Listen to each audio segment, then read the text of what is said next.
এটাই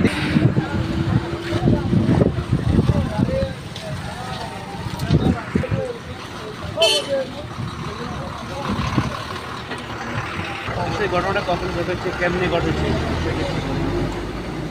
আসলে আমরা এখানে আমাদের ব্যবসা নিয়ে ব্যস্ত ছিলাম, মাছের ব্যবসা নিয়ে।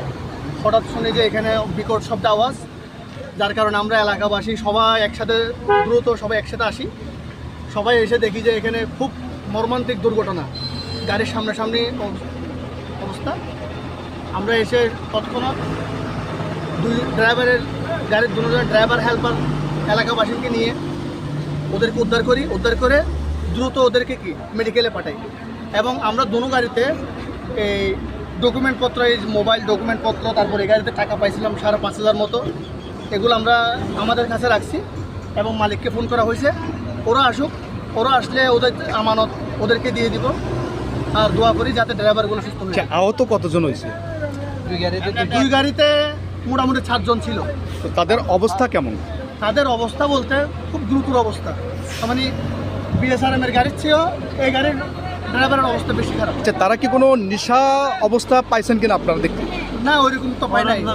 ড্রাইভার মানুষ তো, ওরা নেশা করলে তো মনে করেন বসে থাকতো। এটা তো রানিং এর মধ্যে ছিল, রানিং এর মধ্যে। অর্থাৎ এটা কি ওভার রাইডিং করতে গিয়ে কিনা?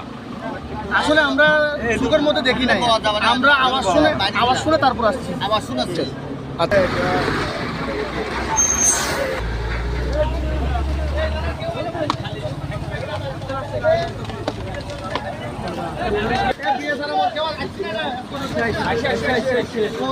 আসুন না,